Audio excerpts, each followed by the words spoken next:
안녕하세요. 놀라운 논란의 미스터 논란입니다. 바르셀로나와 바이에른 뮌헨의 경기 4대1로 바르셀로나의 승리로 끝이 나버렸습니다. 축구는 기세라는 말이 있죠.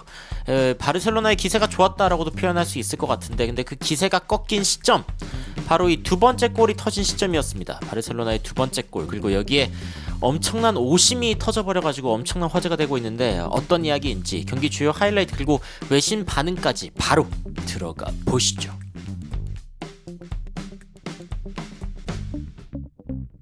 일단 첫 골 장면부터 살펴보도록 하겠습니다.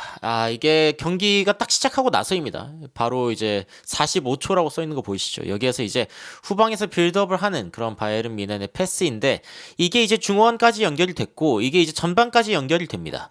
이 패스까지 상당히 좋았죠. 근데 여기에서 이게 사실 동일선상이라고 하긴 하는데, 진짜 약간의 차이면 옵사이드일 수 있는 이 상황에서 이제 앞쪽으로 패스를 줍니다. 페르민 로페즈의 굉장히 좋은 패스라고 이야기를 할 수 있고, 이 패스를 받은 하피냐가 그대로 돌진을 합니다. 돌진을 해가지고 바로 슈팅할 줄 알았는데 폼이 좋아요. 이 상황에서 바로 슈팅을 하는 게 아니라 노이어의 균형이 살짝 무너지는 걸 보면서 반대로 살짝 쳐가지고 그대로 슈팅을 하는 그런 모습을 보여줬습니다. 이걸로 바르셀로나의 1대0 선제골. 굉장히 이제 경기가 이 초반 5분, 사실은 뭔가 정돈이 잘 안 돼 있을 때 골이 많이 터진다고 하는데 그대로 그렇게 된 상황이고요. 바르셀로나가 60초 안에 선두를 일단은 가져간다라고 이야기를 하면서 바이에른 뮌헨이 제대로 처벌을 받았다라고 이제 표현을 했습니다. 이게 이제 BBC의 표현이고, Bayern's defensive line was all over the place. 바이에른의 이 수비 라인이 all over the place가 그런 뜻이죠. 아주 사방팔방, 아주 정돈되지 않은 그런 상황이었다라고 이야기를 했는데, 골 장면 보면은 일단 기본적으로 한 명씩 마크하고 있던 상황이었기 때문에 뭐 크게 문제가 된다고 생각하지는 않습니다만, 개인 기량으로 일단 공을 잘 지켜내고 그리고 이걸 넣어준 부분, 그리고 이제 수비 라인 자체가 뭔가 이렇게 무너져 있던 이 상황, 이런 것들은 아무래도 좀 아쉽다라고 이야기를 할 수 있겠죠. 그런데 사실 상대방의 패스가 좋았다 라고 보는 게 이제 맞을 것 같고, 그리고 이 패스를 결국에는 침착하게 받아가지고 골까지 연결시킨 이 하피냐의 침착함도 굉장히 칭찬할 만한 부분이었습니다. 뭐 여기까지는 그럴 수 있다라고 생각을 하고, 그 다음에 바이에른 뮌헨이 나름의 반격을 바로 하거든요. 이게 10분. 사실 10분도 채 지나기 전에 이제 상대방의 골망을 흔드는데, 자, 이게 어떤 장면이었냐? 측면 쪽에서 바이에른 뮌헨의 플레이가 좋았습니다. 서로 패스를 주고 받으면서 이제 이 측면 쪽으로 들어가고 있는 이 선수에게 바로 공간이 나죠. 그래가지고 다시 한번 패스를 주고, 이게 밀러가 이 공을 받게 되는데, 밀러가 이 공을 받은 상황에서 이제 크로스를 줍니다. 크로스를 주고 이거를 그대로 케인이 꽂아 넣으면서 골이 되는데, 케인이 여기에서 이제 그 VAR로 보니까 살짝 앞서 있었다 라고 이제 나옵니다. 논란 테크놀로지로는 이제 아주 제대로 보여드릴 수는 없지만 여하튼 앞서 있었다고 합니다. 그래가지고 이게 옵사이드 선언이 되어버리고 맙니다. 굉장히 아쉬운 장면이었죠. 하지만 그 아쉬운 장면과 상관없이 케인은 최전방에서 나름 멋진 모습을 보여줬고, 이 헤딩 역시 케인이다. 역시 케인이다라는 말이 나오는 그런 좋은 헤딩 슈팅을 보여줬지만, 일단은 뭐 VAR로 인해서 취소가 됐다. 그리고 이제 그렇죠. It's not going to count. 이거는 이제 유효하지 않다라고 이야기가 나왔고, 그런데 바이에른 뮌헨의 아쉬움은 오래가지 않았습니다. 17분, 다시 또 10분이 지나기 전이죠. 김민재 선수의 환상적인 패스로부터 시작되는 이 바이에른 뮌헨의 이 동점골이 터지는 장면입니다. 여기에서 바이에른 뮌헨 딱 보면은 바르셀로나가 약간 좀 왼쪽으로 쳐져 있는 게 보이죠. 그래서 이 김민재 선수가 오른쪽을 길게 보면서 패스를 줍니다. 이 패스가 굉장히 좋았죠. 이 패스가 굉장히 좋았고, 이 패스를 받은 상황에서 이제 공격이 전개가 되는데, 바이에른 뮌헨이 또 반대쪽으로 전개를 합니다. 반대쪽으로 전개를 한 상황에서 여기에서 다시 한번 크로스. 이게 또 해리 케인에게 맞으면서 해리 케인의 골이 터집니다. 이게 이제 그나브리의 어시스트고, 바이에른 뮌헨과 해리 케인 드디어 골이 터졌다라고 이야기를 하면서, 마이클 올리세, 이게 이제 김민재 선수에게 공받았던 선수가 그나브리 쪽으로 뿌려주고, 그나브리가 다시 이제 케인에게 뿌려주는 그레이트 크로스를 보여주면서 드디어 골을 넣었다라고 전했습니다. 다시 봐도 이 김민재 선수가 일단 패스를 주는 요 장면, 올리세에게 패스를 주는 장면과 여기에서 다시 또 넘어오는 요 장면, 아주 끝내줬다. 여기에서 이쪽으로 넘어간 거죠. 그나브리. 그래서 이 바이에른 뮌헨의 수비를 오른쪽 왼쪽 이렇게 막 흔들어 놓는 그런 모습을 보여주면서 결국에는 골까지 만들어내는 그런 장면이 나왔습니다. 굉장히 좋은 골이라고 이야기를 할 수 있겠죠.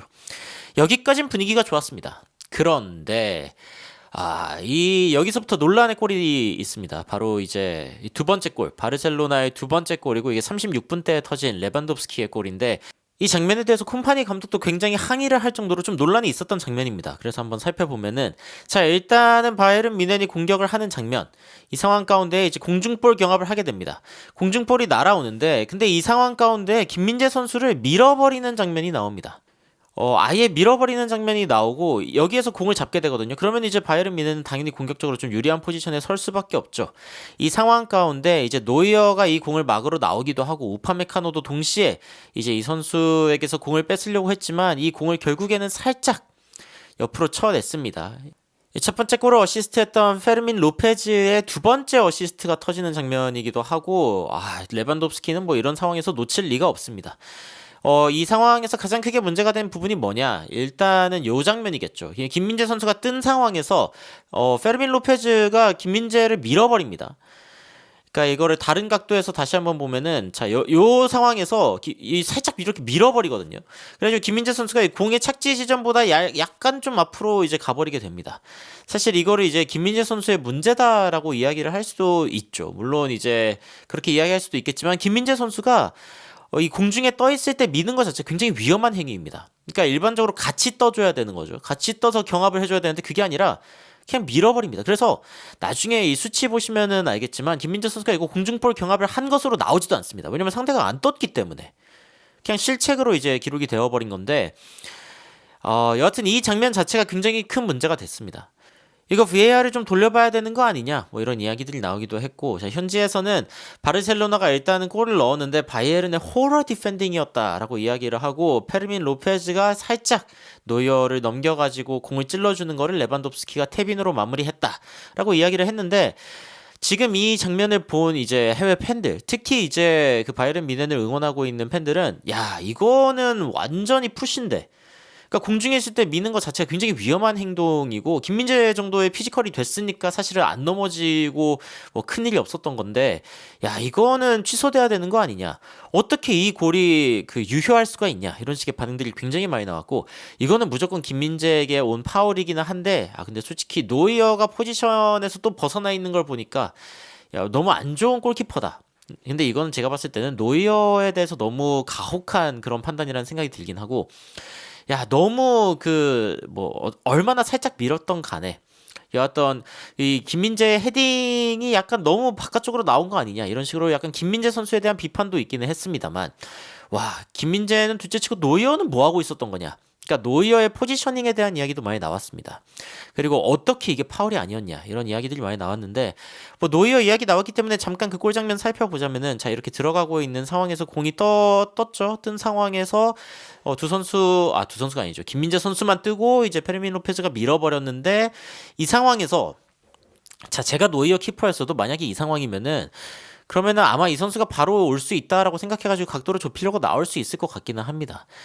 문제는 어쩌면 우파메카노랑 같이 이게 겹쳐버렸다는 거 이런 게 좀 문제일 수도 있겠지만 이거를 노이어 키퍼의 실책으로 삼기에는 사실 이 앞에 있는 상황 자체가 너무 당황스러웠고 그리고 이제 우파메카노가 여기를 마크하고 있었다? 그럼 과연 이제 골이 아니었을까? 이 부분도 살짝 좀 고민해볼 필요가 있기는 합니다만 여하튼 노이어 키퍼를 그렇게 욕할 일은 아닌 것 같고 오히려 이 파울이 안 된 부분 어떻게 이게 파울이 아니었냐 이게 저는 조금 더 와닿는 것 같습니다. 이 이후로는 뭐 축구는 기세라고 했으니까요. 이 이후로 이제 기세가 제대로 오른 바이에른 뮌헨이 또 골을 넣습니다. 이게 이제 딱 그 추가 시간 시작되는 그 시점에 이제 하피냐가 골을 하나 더 꽂아 넣는 상황인데 김민재 선수 여기서 굉장히 절망하는 모습을 보여주거든요. 김민재 선수의 문제는 아니었습니다. 이 골 자체가 일단은 바이에른 뮌헨의 높은 수비 라인이 있는 상황에서 역시 이제 바르셀로나도 반대쪽을 공략하는 모습이고 이 반대쪽으로 공이 갔을 때 하피냐가 이제 쭉 끌고 와가지고 김민재 선수 여기 있습니다. 여기 있는 상황인데 하피냐가 그대로 자신감 있게 들어와가지고 슈팅을 해버립니다. 그리고 이 슈팅이 들어가면서 바이에른 뮌헨에게 또 한 번의 실점을 안긴 것이죠. 이게 이제 굉장히 아쉬웠는데 이 공이 어떻게 들어갔는지를 보게 되면 우파메카노가 수비하러 왔는데 수비하러 들어온 이 다리 사이로 넣었습니다. 사실 뒤쪽에서 우파메카노가 갑작스럽게 왔기 때문에 하피냐가 이걸 노리고 찬 것 같지는 않은데 어느 정도 좀 행운이 따랐다라고 이야기를 할 수도 있고, 이 우파메카노의 가랑이 사이로 들어간 요 골, 노이어가 막아내려고 했지만 역부족이었다. 그리고 우파메카노도 기가 막혀하는 그런 장면이 있었습니다. 여하튼 아쉽죠. 전반전 자체가 일단은 3대1까지 벌어지면서 추격 의지가 굉장히 좀 떨어질 수 있는 상황이었고, 여기에서 이제 하피냐의 세 번째 골까지 후반전에 터지면서 사실상 뭐 경기가 여기에서 끝났다라고 이야기할 수 있는 상황이 터져버렸습니다. 콤파니 감독도 굉장히 이제 불만스러운 그런 표정으로 바라봤는데, 여기서는 야말이 너무 잘했어요. 야말이 이제 측면 쪽에서 공을 넘겨줬는데 달려 들어가고 있는 하피냐를 노려가지고 공을 줍니다. 그리고 하피냐가 그대로 뛰어 들어가면서 사실은 이제 김민재 선수 우파메카노 사이에서 샌드위치를 당했음에도 불구하고 끝까지 좋은 균형을 유지하면서 골을 넣어버리는 모습을 보여준 거죠. 라민 야말의 패스 자체가 일단 굉장히 좋았다라고 칭찬할 수 있고, 이 장면 일단 김민재 선수가 커버를 하러 달려갑니다. 우파메카노가 이제 하피냐의 스피드를 못 따라갈 수도 있다라고 판단을 기본적으로 한 거겠죠. 그리고 실제로 그랬는데 김민재 선수가 앞으로 와가지고 끊어낼 수 있는 위치까지 도달했을 때에는 이미 하피냐 선수의 발에서 공이 떠나고 난 뒤였습니다. 커버 플레이를 하기 위해서 다가온 김민재 선수이지만 우파메카노는 이미 밀렸고요. 이미 밀렸고, 그렇게 되면서 일단 바이에른 뮌헨이 네 번째 실점, 그리고 하피냐의 해트트릭까지 내줘버리는 상황이 되었습니다. 뭐 레반도프스키는 라민 야말의 패스를 보면서 굉장히 감탄하기도 했고, 어린 선수이지만 정말 대단하다라는 생각이 들었습니다. 그리고 결국에는 바이에른 뮌헨이 4명의 선수를 빼주면서 팔리냐, 그나브리, 뭐 뮬러, 올리세 빼주고 고레스카, 코망, 무시알라, 사네 선수 넣어주면서 일단은 뭐 거의 경기 포기죠. 그리고 이 이후 바르셀로나도 5명의 교체를 해주면서 뭐 경기를 안정적으로 끝내버렸습니다. 뭐 바르셀로나의 하피냐가 해트트릭을 만들어낸 거에 대해서 이제 BBC도 굉장히 감탄하는 모습을 보였고, 바이에른 뮌헨의 프리킥 장면에서부터 이제 카운터가 터졌다라고 하면서 라민 야말, 이 라피냐에게 너무 잘 줬다라고 이야기를 했습니다. 루트 1 풋볼, 고속도로 축구다라고 이야기를 하면서 바이에른의 수비를 또 문제 삼았습니다만, 사실은 이 이후에 그 김민재 선수가 보여준 수비의 장면들, 그리고 사실 이전에 이 김민재 선수가 보여준 수비의 장면들에서도 김민재 선수는 확실하게 자신의 역할을 해내는 모습을 보여줬습니다. 특히 이 장면, 로페스 선수가 다시 한번 레반도프스키에게 찔러주는 패스를 줬을 때 레반도프스키가 들어와가지고 이제 슈팅까지 할 수 있는 굉장히 좋은 기회가 있었거든요. 그런데 이 장면에서 다시 한번 막아낸 선수는 김민재였습니다. 김민재가 이 공을 이렇게 맡아내면서, 그리고 이제 레반도프스키 선수를 그대로 막아내면서 결국에는 공을 뺏어내는 장면을 보여주고, 그 다음에 뒤로 돌아서서 포효하는 그런 장면을 보여주거든요. 김민재 선수는 끝까지 자신의 어떤 파이팅을 놓치지 않고 플레이하는 모습을 보여줬고, 그래서 이제 경기 자체는 4대1로 끝나고 4골이나 실점을 한 상황이었습니다만, 평점을 보면은 이렇게 나왔습니다. 일단은 양팀 최고 평점은 이제 하피냐 선수가 해트트릭을 기록했기 때문에 9.2점을 받았고, 나머지 선수들은 뭐 평이한 평점을 받았습니다만, 최전방에 있는 레반도프스키는 오히려 골을 넣었음에도 6.7점이라는 평점을 받았습니다. 그러면 이제 그 뮌헨에서의 최고 평점자는 골을 넣은 해리케인이었는데, 그런데 그 다음으로 높은 선수가 누구였냐라고 하면은 김민재였습니다. 그 정도로 김민재는 일단 자신의 역할을, 그리고 우파메카노의 커버라던가 알폰소 데이비스의 뒷공간이라던가 최대한 커버를 하려는 모습을 보여줬고, 조슈아 키미 선수가 5.9점, 마누엘 노이어 선수가 5.2점, 진짜 너무 낮은 평점을 받으면서 이번 경기에 영향력이 적었다라는 것을 그대로 드러나는 그런 평점이 아니었나라는 생각을 해봅니다. 김민재 선수 진짜 분투했거든요. 진짜 많은 공간 뛰어주기도 했고, 사실 이렇게 부지런히 뛰어준 것 외에도 세부 지표를 살펴보면은 걷어내기 1회, 슈팅 블락 1회, 가로채기 3회, 태클 3회, 그리고 이제 마지막으로 이제 수비하고 있는 상황에서 성공적인 태클을 해낸 것도 1회가 있었습니다. 결정적인 태클이란 뜻이죠. 땅볼 경합 6번 중에 4번, 공중볼 경합 4번 중에 4번. 아까 제가 이야기했죠. 그 바르셀로나의 두 번째 골이 터졌을 때 그때 당시에 그 공중볼 경합으로 안 친다는 겁니다, 이거. 오히려 포제션 러스트, 여기에도 들어가지 않겠죠. 왜냐면은 공 점유를 했던 건 아니니까. 근데 공을 빼앗긴 적은 딱 2번밖에 없었고, 터치는 101회를 기록했고, 패스 87회 중에 86번 성공하면서 99%의 패스 성공률, 그리고 롱볼도 11개 중에 10개를 성공한, 사실 지표상으로 봤을 때만 해도 김민재 선수가 얼마나 분투해줬는지가 드러나는 그런 그런 통계인데 진짜 이 축구는 기세라는 말이 어쨌건 이번 경기에서도 느껴집니다. 이 두 번째 골이 터진 이 상황 사실 너무 억울하게 터지기도 했고 이렇게 터질 일이 아니었는데 터지기도 했고 그래서 이 골이 터졌을 때부터 바이에른 뮌헨의 멘탈도 많이 좀 흔들리지 않았나라는 생각이 듭니다. 그리고 바르셀로나는 뭐 역시 바르셀로나다라는 생각이 드는데 홈 경기에서 결국에 4골 불리해 보이지만 상대방의 어떤 우세가 느껴지는 그런 경기에서도 역습을 통해서 굉장히 강력한 모습을 보여주면서 4대1로 경기를 가져왔습니다. 저도 이 주심의 결정에 대해서는 좀 분통이 터지기는 하는데 사실 또 이게 골이 안 터졌다고 해가지고 바이에른 뮌헨이 이길 수 있었을까? 그건 역시 또 모르는 일이라는 생각이 들긴 하거든요. 그래도 이렇게 허무하게 무너지진 않았을 것 같다라는 생각이 들어서 좀 분통한 마음이 들기는 합니다만 여러분들은 이 상황을 보시면서 그리고 바르셀로나와 바이에른 뮌헨의 경기를 보시면서 어떤 생각이 드셨는지 굉장히 궁금합니다.